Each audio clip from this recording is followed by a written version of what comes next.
السلام عليكم حبوباتي الغاليات، نتمنى كامل تكونوا بخير ومهنيين وفي صحة جيدة إن شاء الله يا رب. كالعادة في فيديو جديد ووصفة جديدة مع وصفات من مطبخي، جيتكم بمشروع للمقاهي، مشروع بامتياز صاب للمقاهي. نتمنى كامل تجربوها، خاصة المهتمين بالمشاريع. أنا في هذه الوصفة كيلت لكم بالكاس، وراح تصيبوا كامل المقادير إن شاء الله في صندوق الوصف بالميزان. وصفتنا لنهار اليوم البنات ان شاء الله راح تدخلوا بها كميه تاع دراهم لاباس بها، يعني خاصه البنات اللي يخدموا على العام. صدقوني راح تخرج عليكم بزاف بزاف هذه الوصفه، نتمنى تجربوها. وقبل ما نبداو الوصفه تاعنا نبداو على بركه الله، ونبداو بالصلاه والسلام على سيدنا محمد. اللهم صل وسلم وبارك على الحبيب المصطفى. اول حاجه البنات، هنا عندي في ريسيبيون 250 غرام تاع مارغرين، ما يعادلها كاس غير 4 تاع سكر. هنا البنات انايا درت على حساب طلبيه الزبونه. انا هذا المشروع درتو الوحده، ما درتوش القهوه. مي انتوما الناس اللي تخدم مع القهاوي نتمنى تجربوها، وراح تخرجوا فيها بامتياز. وراح نخلي لكم ثاني سعر البيع في اخر الفيديو ان شاء الله. سعر البيع مع القهاوي شحال، ومع لا كليونت زعما كي تكون عندك طلبيه من عند شخص ولا شحال تحبي تحسبي هاد الحبه. واللي تحب تستعمل سكر غلاس تستعمل سكر غلاس. انايا درت لكم يعني دراهم تاع هذا المشروع ب30 ألف فقط. راح نخلط هذاك المارغرين والسكر تاعي مليح مليح حتى نتحصل على قوام يعني كريمي. نحس باللي هذاك السكر بدا يذوب لي مع المارغرين، ونبدا نضيف في البيض تاعي. هنا البيض راح نديروه حبه بحبه. راح نضيف صفار حبه بيض الاولى، من بعد راح نضيف زوج حبات بيض كاملين. مي نحطوش دفعه واحده، كل بيضه نعطيها حقها باش تتكون مع باش تدخل عفوا مع المكونات الاخرين، وباش هنا لاباط تاعنا تجينا طريه وتجينا مقرمشه لمده طويله. من بعد ما نخلط هذاك السكر والبيض تاعي والمارغرين مليح مليح، راح نضيف هذيك الرشه تاع الملح بطبيعه الحال مع المغرف تاع الفانيلا. وهنا البنات كيما قلت لكم كل ما نخدم نخلط يعني نهبط هذوك لي بوغ تاع الخليط تاعي اللي هو 250 غرام مارغرين، كاس صغير ربع تاع سكر، مع 3 حبات تاع البيض زوج كاملين ووحده صفر. بالنسبه للبيض البنات راح نحطوه تدريجيا مع الرشه تاع الملح ومغرف مليحه تاع الفانيلا. ونكمل نخلط حتى يتغير اللون تاعي. بما انه انا درت سكر حبيبات لازم عليا نخلط هذاك البيض والسكر والمارغرين مليح. نروحوا هنا للكاس تاع الزيت البنات، انا استعملت الكاس الصغير تاع الزيت تاع لاتاي، يعني عندنا كيسان هذوك صغار تاع لاتاي. راح نبدا نضيف الزيت تدريجيا وما نحطوش دفعه واحده. البنات نعرفوا كامل باللي الزيت كاين بزاف من المبتدئات يقول لك الزيت يخرج لي من لاباط. الزيت كي ندير صابلي بالزيت ما تنجحليش، راح تتفتت راح تتكسر. انا نقول لك النتيجه يعني نعطيك لاستيس تاعها وين راهي. لاستيس تاعها حبيباتي في الزيت، كي تحطوا الزيت ما تحطوهش كامل دفعه واحده. كل يعني كل قوت تاع الزيت تحطيها في الخليط تاعك، خليها تتجانس مع هذاك الخليط مليح مليح باش تدخل في هذيك المارغرين وما ما تخرجلكش من بعد كي تخليها تبداي تخدمي بها من لاباط تاعك. انا ما عليا نقول لكم غير تبعوا التعليمات خطوه بخطوه، وان شاء الله راح تنجحوا في الوصفه وراح يجيكم مشروع رائع، يعني خاصه اصحاب المشاريع. هنا راح نضيف هذوك 3 مغارف تاع نشا. كيما شفتوا المغرف تاع نشا كل مغرف مملوءه يعني مليحه، ماشي مغرف ممسوحه تاع نشا. صدقوني تبعوا المراحل خطوه بخطوه وراح تنجحوا ان شاء الله في هذا الوصفه تاعنا تاع نهار اليوم. هنا البنات راح ندير كيس تاع خميره. صدقوني كي ديروا كيس ولا كيس ونص تاع خميره ما راح يصرى الصابلي تاعكم والو، يعني التفاعل تاعو راح يكون معتبر، ما يكونش صابلي منفخ بزاف. لانه الحلوه تاعنا راه فيها الزيت مع المارغرين. كي نديروا الزيت مع المارغرين الصابلي تاعنا التفاعل تاعو ما يطلعش بزاف وراح يجينا صابلي مقرمش. اعطولو حقه برك تاع الطياب تاعو وتشوفوا النتيجه تاع الصابلي تاعكم راح تكون نتيجه مبهره. برك تبعوا كيما قلت لكم خطوه بخطوه.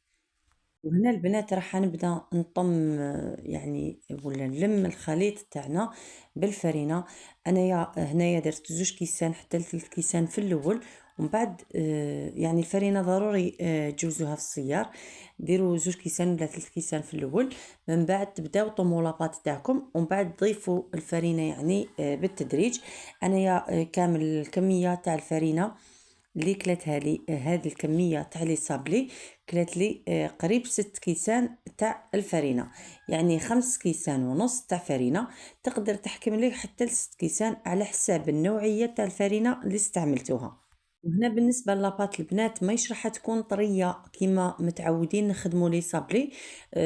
ديجا خدمنا عده وصفات معكم تاع لي صابلي، مي راح تكون يعني شويه ما نقولكش يابسه، مي شويه حاكمه روحها على لاباط صابلي اللي كنا ديجا خدمناهم مع بعض. انا كنا استعملنا لي صابلي بالمارغرين، مي هذا الصابلي كمشروع رايحين نخدموا معاها، يعني راح ندخلوا فيها الزيت.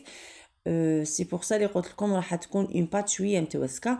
ونصيحه برك للبنات اللي عندكم لي فور الكبار، يعني لو كان تقدروا دخلوا لي صابلي تاعكم دفعه واحده يطيبوا، ما تخلوش لاباط تاعكم ترتاح بزاف بزاف، باش هكا تانيت. هذه نصيحه مهمه بزاف الاخوات ما يعرفوهاش وخاصه المبتدئات. يعني كي لاباط صابلي تكون فيها الزيت وترتاح مده طويله، لوجيكمون لاباط تاعك راح تتكسر. يستحسن انك تخدميها كامل لاباط تاعك وتخليها تروبوزي، يعني كل سنويه دخليها للفرن. ولا عندك فرن يعني هذوك الكبار تاع المترا، دخلي لاباط تاعك يعني الحلوه تاعك كامل على خطره طيب، وعسيها واعطيها وقتها في الطياب. كما قلت لكم البنات انايا من الكاس السادس خليت حوالي ربع كاس حتى فوق الربع كاس شويه. هنا البنات لاباط تاعي طمت، ما نخليهاش ترتاح، راح نبدا مباشره في الخدمه تاعها. وبالنسبه لاباط صابلي البنات ما نعجنوهاش، يعني نطموها برك بالاصابع ونبداو مباشره في الخدمه تاع كيما قلت لكم، باش هكا الزيت تاعنا ما راهيش راح تخرج كامل. هنا البنات نجيب كيس، خاصه المبتدئات ما تخدموش بالفرينه لانه الفرينه راح تزيد تيبس لكم لاباط وتفتتها لكم. ونجيب هذو لي دو مول، انا المول الكبير فيه 80 سنتيمتر، والمول الصغير حوالي 20 سنتيمتر، كاين تاع 20 وكاين تاع 30. تحبي تستعملي تاع 30 استعمليه ثاني راح يعطيك شكل الشباب، تحبي تستعملي تاع 20 كيف كيف راح يعطيك ثاني شكل الشباب. برك الفتحه تاعو راح تكون شويه صغيره على المول تاع 30، مي راح يعطيك نفس النتيجه ونفس الشكل. بالنسبه لاباط تاعنا بعد ما حليناها البنات، بهذاك المول كنا قطعنا لي صابلي تاعنا. لي صابلي تاعنا الحجم تاعهم حوالي 0.3 مليمتر. والبنات كي تكونوا تخدموا يستحسن انك ترفدي الساشي باش ترفدي الحبه تاعك، راح تساعدك بزاف الساشي في الخدمه تاعك، خاصه كما قلت لكم المبتدئات. هنا البنات انايا بعد ما نكمل الحبات تاعي كامل نخليهم جانبا، من بعد وحده نحلها ووحده لا باش هكا ما يتخلطليش الحساب.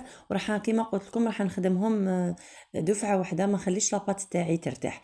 البنات هنا العجينه دائما نقول لكم لاباط صابلي بعد ما يعني تكملي الخدمه تاعك ما تطميهاش بيديك، يعني غير بالكيس تاعك هكا طميها غير شويه وعاودي ارجعي حليها من جديد، راح تنحلك عادي لاباط تاعك ماهيش راح تتكسر وراح تخدميها خدمه متقونه ومقيه. بالنسبه للكميه تاع لي صابلي هذوما خرجت لي حوالي 33 حبه تاع لي صابلي. بون زوج تكسروا لي، هي نورمالمون 35 حبه تاع لي صابلي. صدقوني رايحين تربحوا في هذا المشروع بزاف بزاف ورايحين تنجحوا فيه باذن الله تعالى. جربوا الوصفه وتبعوا مراحل، خاصه مراحل وطريقه التحضير تاع لي صابلي تاعنا خطوه بخطوه، وان شاء الله راح تنجحوا فيه كمشروع. وصحاب المشاريع ننصحكم بهذا المشروع بزاف بزاف، خاصه اللي تخدم مع القهاوي.